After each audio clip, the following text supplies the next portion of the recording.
السلام علیکم ورحمۃ اللہ وبرکاتہ نحمده ونصلي على رسوله الكريم اما بعد فاعوذ باللہ من الشیطان الرجیم بسم اللہ الرحمن الرحیم رب اشرح لي صدری ويسر لي امری واحلل عقدۃ من لسانی یفقهوا قولی ربنا زدنا علما۔ معزز طلبہ، آج کا ہمارا لیسن نمبر 25 ہے، جو کہ سورہ بقرہ کی آیہ مبارکہ 72 تا 75 پر مشتمل ہوگا۔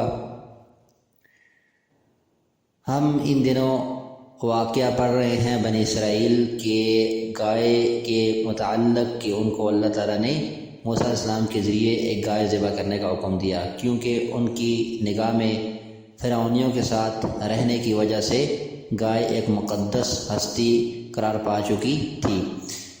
پھر ہوا کچھ یوں کہ انہوں نے ہر طرح سے پہلو تہی اور ٹال مٹول سے کام لیا، کثرت سے سوالات کیے تاکہ جو ہے وہ یہ نوبت نہ آنے پائے اور گائے ان کو ذبح نہ کرنی پڑے۔ لیکن جب ہر طرح سے ان کو جواب دے دیا گیا، بالآخر بڑی ہی مشکل سے انہوں نے گائے کو ذبح کر دیا۔ اسی دوران ایک اور واقعہ پیش آ گیا۔ بنی اسرائیل کا ایک بوڑھا شخص تھا جس کی صرف ایک بیٹی تھی، اور اس کا بھتیجا چاہتا یہ تھا کہ اس کی بیٹی سے شادی بھی کر لے اور اس کے تمام تر مال جائیداد اور دیگر چیزوں کا وارث بن جائے۔ لیکن جب اس نے دیکھا کہ چچا نہیں مان رہا اور نہ ہی فوت ہو رہا ہے، تو اس نے موقع پا کر اپنے بوڑھے چچا کو قتل کر دیا اور لاش کسی اور کے دروازے پر پھینک آیا۔ جب صبح پتہ چلا کہ بے گناہ کوئی شخص قتل ہو گیا ہے، تو یہ جو لوگ تھے اصل قاتل کے وارث اور اس کے خاندان والے رشتہ دار عزیز و اقارب، ان کو معلوم ہو چکا تھا کہ اصل قاتل یہی بھتیجا ہے اپنے چچا کا، لیکن جو ہے وہ انہوں نے پھر بھی جانتے بوجھتے دوسروں کو مورد الزام ٹھہرایا اس قتل کا۔ قریب تھا کہ باہم لڑائی کی نوبت پیش آ جاتی، دونوں طرف سے ہتھیار نکل گئے۔ کسی نے اس دوران بتایا کہ تمہارے اندر موسیٰ علیہ السلام موجود ہیں، ان سے جا کر معاملہ شیئر کرو۔ جب موسیٰ علیہ السلام کے سامنے تنازع رکھا گیا تو اللہ تعالیٰ نے موسیٰ علیہ السلام کی وحی کی کہ ان سے کہا جائے کہ اسی گائے کی گوشت کا کوئی بھی حصہ مقتول کے جسم پر ماریں، تو اس سے مقتول دوبارہ زندہ ہو کر اصل قاتل کا نام بتا دے گا، نشاندہی فرما دے گا۔ تو ان دو آیات میں ہم یہی واقعہ پڑھیں گے۔ یہ بنی اسرائیل کی روایات سے لیا گیا ہے، باقی قرآن کا سیاق مختصر تشریح کرتا ہے، اتنی لمبی چوڑی ڈیٹیلوں نہیں ہے۔ تو دیکھیے، وَإِذْ اور جب قتل تم نے قتل کیا، مراد ہیں بنی اسرائیل، نفساً ایک جان کو، مراد ہے وہی بڑا شخص جس کا قاتل اس کا اصل بھتیجا تھا۔ پھر ادارأتم، تم نے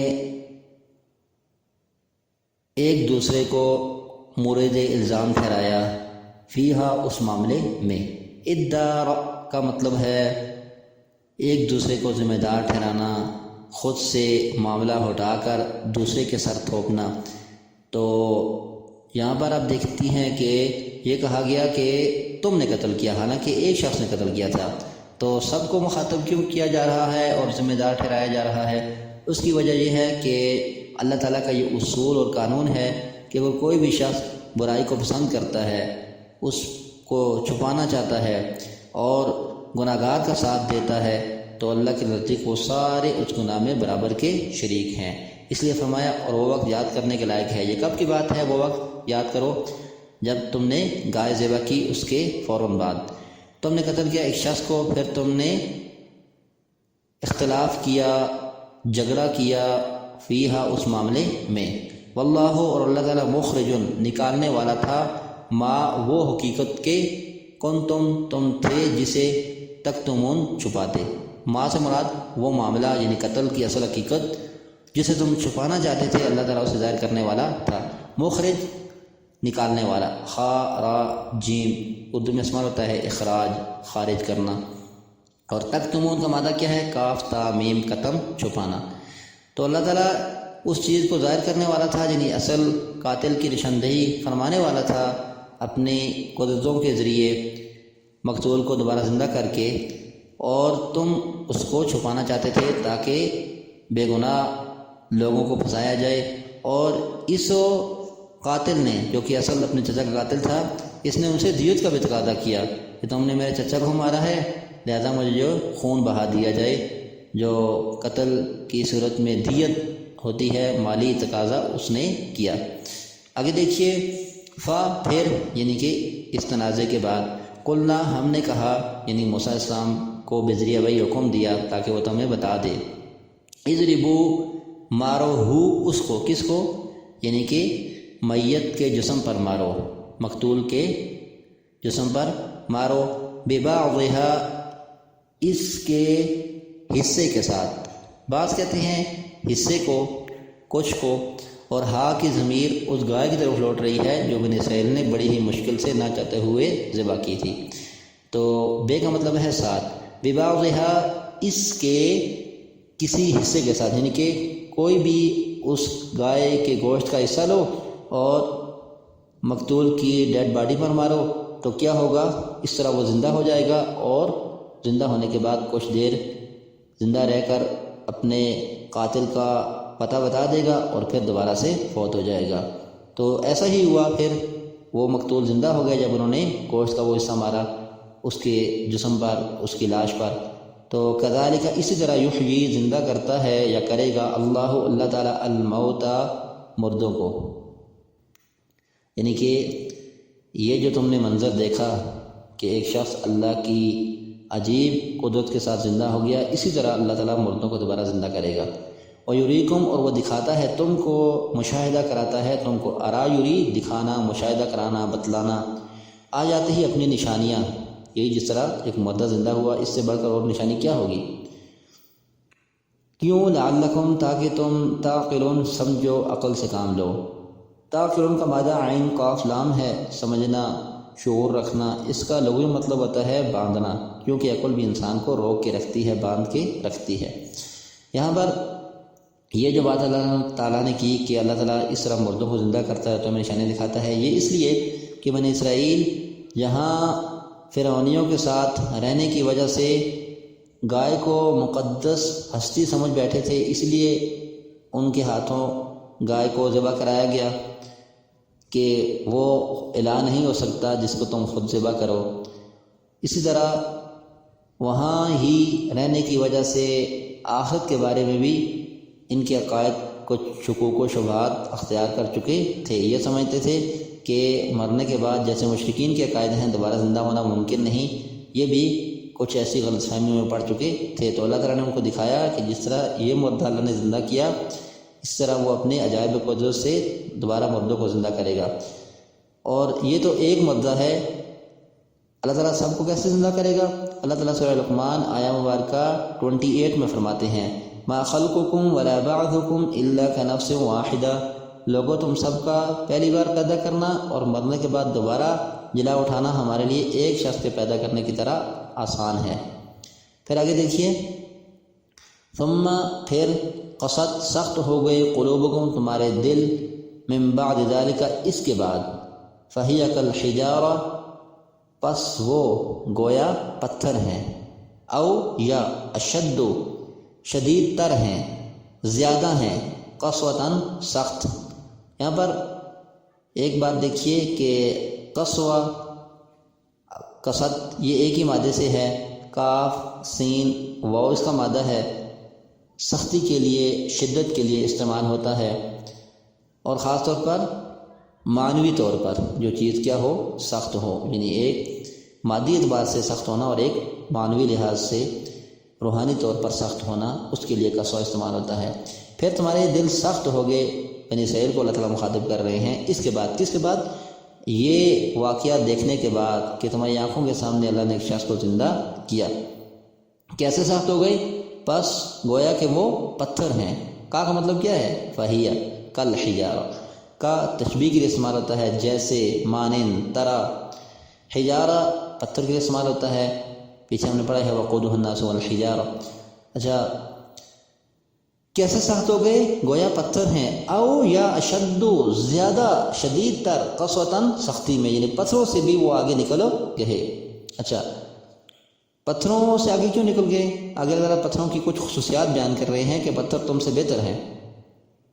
وَإِنَّ اور بے شک، منہا ان میں سے بعض، من یا بعض کچھ کے لیے استعمال ہوئی ہے، اور ان میں سے یعنی حاکم ضمیر پتھروں کی طرف ہے، ان پتھروں میں سے کچھ یا بعض، لما یقیناً وہ ہیں جو، یا یقیناً وہ ہیں کہ، لا یقیناً ما وہ ہیں جو، یا وہ ہیں کہ، یتفجر پھوٹ نکلتی ہیں، پھوٹ پڑتی ہیں، منہ اس سے، الانہار نہریں، ان میں سے کچھ ایسے ہیں پتھر جن سے نہریں پھوٹ نکلتی ہیں، یعنی کہ بڑے پیمانے پر ان سے پانی نکلنے لگتا ہے۔ جیسے کہ آپ کو معلوم ہے ہمارے جو ناردرن ایریاز ہیں ان سب میں جو دریاؤں کے سورسز ہیں بڑی نہروں کے، وہ بیسیکلی پتھر ہی ہیں، بعد میں جو ہے وہ ان میں گلیشیئر وغیرہ پگھل کر داخل ہوتے ہیں تو پانی میں اضافہ ہوتا ہے۔ بہرحال بڑے پیمانے پر جو پتھروں کے سورسز ہیں ان نہروں دریاؤں کے، وہ پتھر ہی ہیں۔ تو جن پتھروں میں پھر کوئی نہ کوئی خیر ہے کہ ان سے کیا ہوتا ہے، لوگوں کو فائدہ پہنچتا ہے، بڑے پیمانے پر وہ پانی بہاتے ہیں۔ یتفجر کا مادہ وہی ہے جو پیچھے ہم نے پڑھا تھا، فن فجرت، فا جیم را، کسی چیز کا وسیع پیمانے پر پھٹ پڑنا۔ اور اس کے بعد پتھروں میں دوسری بلائی کون سی ہے؟ لما یتفجر، اب تو جو پھوٹ پڑتے ہیں، فیخرجو تو نکلتی ہیں، منہ ان سے، الانہار نہریں۔ وَإِنَّ اور بے شک، منہا ان پتھروں میں سے کچھ، لما یقیناً وہ ہیں کہ، یا وہ ہیں جو، یشقق پھٹ پڑتے ہیں، تو کیا ہوتا ہے، فیخرج منہ الماء تو نکلتا ہے ان سے پانی۔ یشقق کو مادہ شین قاف قاف ہے، کسی سخت چیز کا پھٹنا۔ آپ کہتے ہیں زمین شق ہو گئی، تو شق کا مطلب کیا آتا ہے، کسی سخت چیز کا پھٹنا، جیسے پتھر زمین وغیرہ کا۔ یعنی کہ اگر ان سے بڑے پیمانے پر نہریں نہیں بھی نکلتی تو وہ پھٹ پڑتے ہیں، تو ہلکا ہی صحیح، کم ہی صحیح، لیکن ان سے پانی نکلنے لگتا ہے۔ وَإِنَّ مِنْهَا اور بے شک ان پتھروں میں سے بعض یا کچھ، لما یقیناً وہ ہیں جو، یہبط گر پڑتے ہیں، من خشیت اللہ اللہ کے خوف سے۔ یہبط کا مادہ ہابط ہے، گر جانا، ایک جگہ سے دوسری جگہ منتقل ہونا۔ آپ کو معلوم ہے کہ پتھر بسا اوقات جو ہے وہ بلندیوں سے گر کے پستیوں کی طرف آ جاتے ہیں، لینڈ سلائڈنگ جسے بولتے ہیں۔ تو اس طرح جو ہے وہ پتھر ایک جگہ سے نیچے دوسری طرف منتقل ہو جاتے ہیں، یہ بھی اللہ کے خوف سے۔ وَمَا اللَّهُ اور نہیں ہے اللہ تعالیٰ، بِغَافِلٍ ہرگز بے خبر، بے کا مطلب کیا ہے، ہرگز، یہ نفی کی تاکید کے لیے ہے۔ اللہ تعالیٰ ہرگز بے خبر نہیں ہے، عما ان کاموں سے جو تعملون تم کرتے ہو، جنہیں تمہارا کیا دھرا اللہ کے علم میں ہے۔ یہاں پر آپ دیکھتی ہیں کہ اللہ تعالیٰ نے بنی اسرائیل کو پتھروں کی سختی سے تشبیہ دیا، اور پھر پتھروں کا یہ شکوہ دور کیا۔ اللہ تعالیٰ کی مخلوق ہے پتھر، یعنی کہ ان کا یہ کہنا کہ اللہ تعالیٰ ہم سخت ضرور سہی، لیکن ایسے بھی سخت نہیں کہ تو ہمیں ان ظالموں سے تشبیہ دے۔ تو اللہ تعالیٰ نے پتھروں کی تین حالتیں بیان کی کہ وہ کسی نہ کسی قدر نرم ہیں اور لوگوں کو فائدہ پہنچاتے ہیں، ان کے اندر کوئی نہ کوئی خیر موجود ہے، یا تو وہ بڑے پیمانے پر پانی بہاتے ہیں، یا پھٹ جاتے ہیں تو ان سے تھوڑا بہت پانی رسنے لگتا ہے، یا پھر اگر یہ دونوں صفات نہیں تو کم از کم اللہ کا خوف رکھتے ہوئے ایک جگہ سے دوسری جگہ گر پڑتے ہیں، لیکن تمہارے اندر کوئی خیر نہیں، اللہ تعالیٰ تمہارے اس کیے درے سے بے خبر نہیں ہے۔ تو سوال یہ پیدا ہوتا ہے کہ پتھر تو بے جان ہیں، ان کے اندر کہاں سے آیا شعور؟ تو اگرچہ انسان، جنات اور فرشتے بڑے پیمانے پر شعور اور فہم رکھنے والی مخلوقات ہیں، لیکن اس کے علاوہ باقی جو مخلوقات ہیں ان کے اندر بھی کسی حد تک شعور اور فہم سمجھ پائی جاتی ہے، اس قدر تو نہیں، بہرحال پائی جاتی ہے۔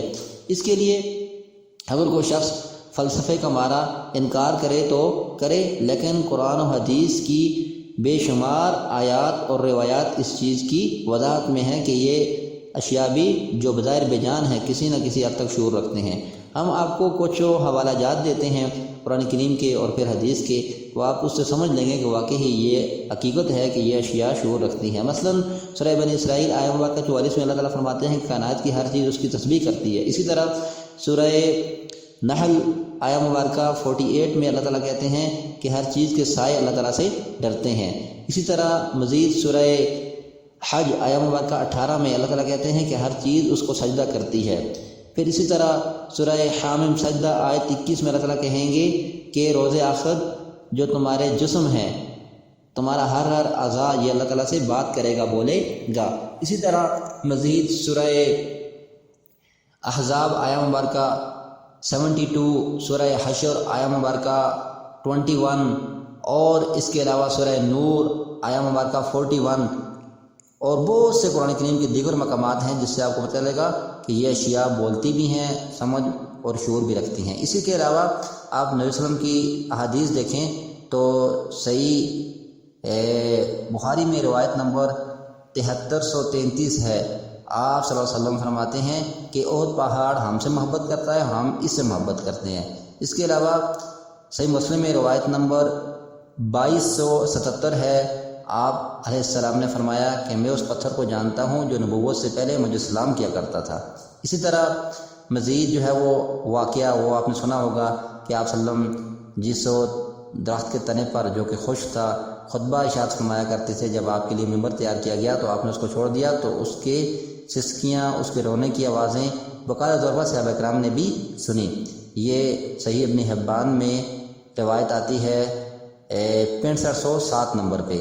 تو اس سے کیا معلوم ہوا کہ انسان کا علم اور فہم محدود ہے، یہ اشیاء بھی کسی نہ کسی حد تک شعور رکھتی ہیں۔ اگر ہمیں نہیں پتہ تو وہ الگ معاملہ ہے، ہماری تحقیقات محدود ہیں، ہمارا علم اس حوالے سے پرفیکٹو نہیں ہے۔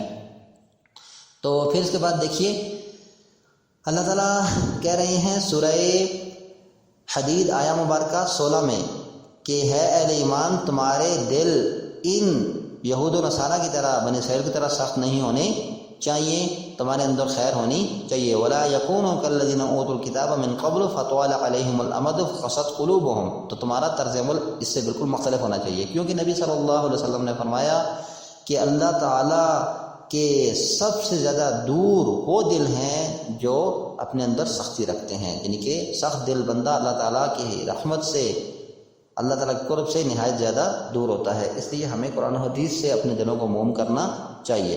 اس کے بعد آگے دیکھیے افتطمعون، کیا پس تم امید رکھتے ہو، یعنی اللہ تعالیٰ مسلمانوں کہہ رہے ہیں کہ ان سخت دل لوگوں سے جو ہر خیر سے خالی ہیں تم امید رکھتے ہو ان یؤمنوا لکم، کہ وہ ایمان لائیں گے تم پر، یعنی تمہارے نبی کو، تمہارے دین کو، تمہارے قرآن کو مان لیں گے، تم پر جو ہے وہ اعتبار کریں گے۔ تطمعون کا معنی کیا ہے؟ طمع اردو میں استعمال ہوتا ہے خواہش، امید اور جو ہے وہ آرزو کے لیے۔ کیا تم امید رکھتے ہو کہ وہ ایمان لائیں گے تم پر؟ وقد کان، حالانکہ رہا ہے، فریق ایک گروہ، منہم ان میں سے، یعنی ان یہود کے آباء و اجداد کا اللہ تعالیٰ حال بیان کر رہے ہیں کہ ان کے آباء و اجداد میں بڑوں میں ایک گروہ رہا ہے، ایک جماعت رہی ہے، یعنی ان کے علماء مراد ہے۔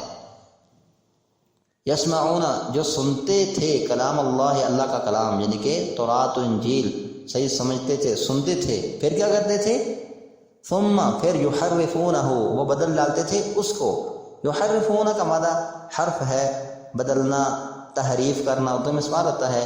یہ معنوی تحریف بھی کرتے تھے اور لفظی بھی، یعنی بسا اوقات جو تورات و انجیل کے الفاظ ان کی مرضی منشا کے خلاف ہوتے، ان کے خود ساختہ جو انہوں نے عقائد جنم لیے تھے، بنا لیے تھے، ان کے خلاف ہوتے تو لفظ بھی ہٹا دیتے، کیونکہ قرآن کریم کی طرح حفاظت تورات و انجیل کی اللہ کی نہیں تھی، ان کے ذمہ تھی۔ اور پھر لفظی تعریف کے علاوہ کیا کرتے؟ معنوی تبدیلیاں میں کرتے، یعنی کہ مرضی کی تفسیر کرتے، جو ہے وہ حلال کو حرام اور حرام کو حلال ٹھہراتے، بہت سے جو ہے وہ اشیاء کو درست قرار دیتے اور بہت سے مسائل کو غلط اپنی مرضی سے۔ تو حالانکہ ہے گروہ ان میں سے، یعنی ان کے بڑوں کی بات ہو رہی ہے، جو سنتے ہیں اللہ کے کلام کو پھر بدل ڈالتے ہیں، اس کو معنوی اور لفظی تبدیلی کرتے ہیں۔ ام اللہ، اچھا کب ہو؟ من بعد ما عقلوہ، اس کے بعد کہ انہوں نے سمجھ لیا اس کو، یعنی ایک نہیں کہ بات کو سمجھ نہیں آئی تو بندے نے جو ہے کوئی مطلب نکال لیا، ایسی بات نہیں ہے۔ من بعد، باوجود اس کے، ما جو، یا اس کے بعد کہ عقلوہ، انہوں نے سمجھ لیا اس کو، یعنی اللہ کے کلام کو سمجھنے کے بعد انہوں نے کیا کیا؟ اس میں تبدیلیاں کی، من مانے مطلب نکالے۔ آج آپ دیکھتے ہیں مسلمانوں میں بھی بہت سے ایسے نام نہاد علماء ہیں جو خود ساختہ عقائد کے مطابق قرآن کریم کی تشریح کرتے ہیں۔ لفظ تو نہیں تبدیل کر سکتے کیونکہ ذمہ اللہ کا ہے، لیکن تفسیر میں تبدیلیاں کرتے ہیں، اپنی مرضی کے مطابق مطلب وہ نکالتے ہیں، اور سمجھنے کے بعد وہم یعلمون، اس حال میں کہ وہ جانتے ہیں، یعنی انہیں معلوم ہے کہ وہ غلط کر رہے ہیں لیکن پھر بھی بات آتے نہیں ہیں۔ تو یہ تھا ہمارا آج کا سبق. سبحانک اللہم و بحمدک نشہد ان لا الہ الا انت نستغفرک و نتوب الیک.